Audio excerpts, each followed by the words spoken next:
Is spirit, A, the things you cannot see or hear or touch?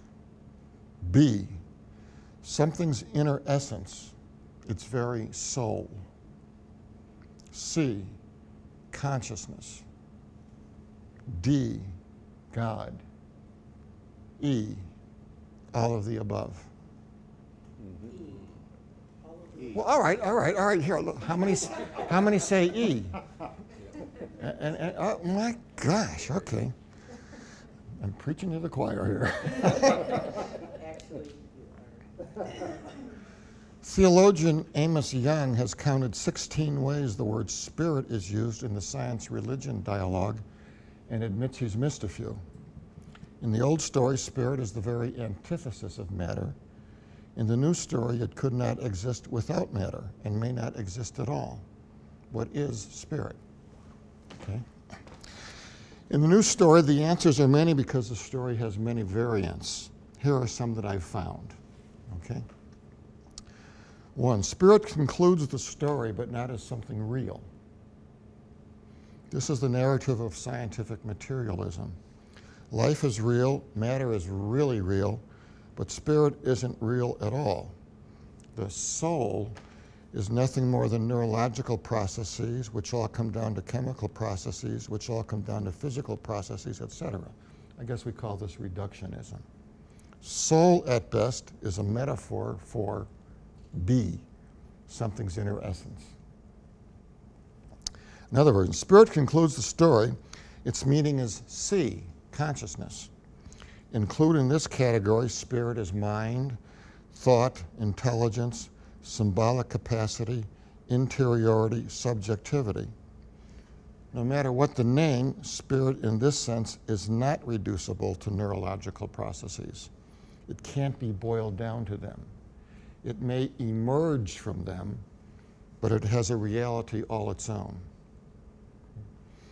3, spirit concludes the story. Its meaning is D, God, or goddess, or Godhead, Yahweh, Allah, Brahman, Tao, etc., etc.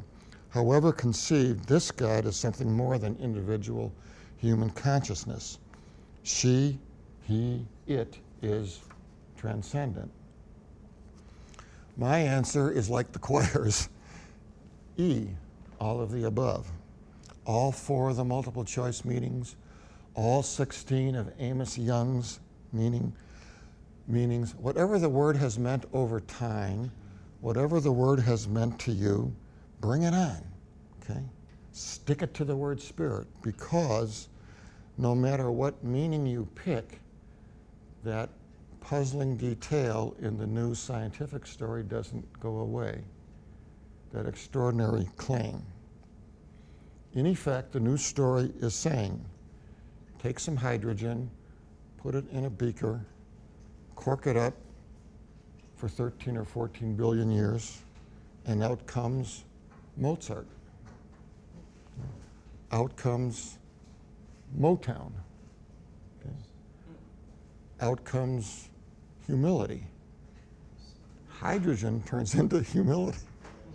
Out comes hubris. Hydrogen turns into hubris. Okay? It's a football Saturday. Hydrogen turns into illegal procedure. Roughing the passer. You know, points after touchdown. How does hydrogen, all on its own, turn into stuff like that? Moments ago, the universe did the oddest thing a universe could do. Moments ago, ideas began to circle a star. Whatever you mean by spirit, how did it come out of hydrogen? How did it come out of stardust? How did it come out of matter?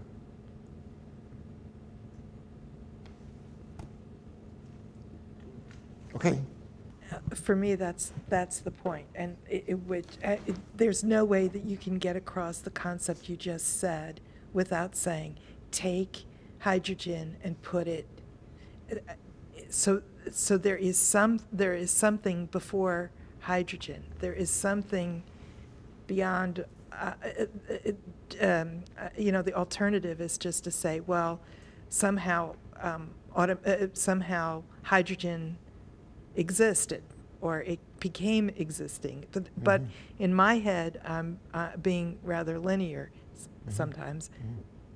There, we're still not, when we're at the point of hydrogen, we're not at the beginning. So something before hydrogen, or if I may just take what you said, maybe something in hydrogen. Yeah. Okay. All right. Yeah. I mean, it's sort of like, is God outside creation or is God in? It's sort of like in the old story, God is outside prior to, existing before. So, okay. Okay, all right. And that's the other sort of interesting piece about when you said, well, sort of this is the Bible story, but sort of not. In that, as you pointed out and reminded me, that the Genesis starts with God and land and water, sort of all unformed, and it's God that forms that. So creation is so giving order. Yeah. All right. We have some more thoughts over here. Well, I think this is part of my theological education, that somehow, it's only like some years later now that you think, why didn't I ask that question? I always go back to sort of like the dawn of creation and thinking about human beings gathered around, well, they have fire.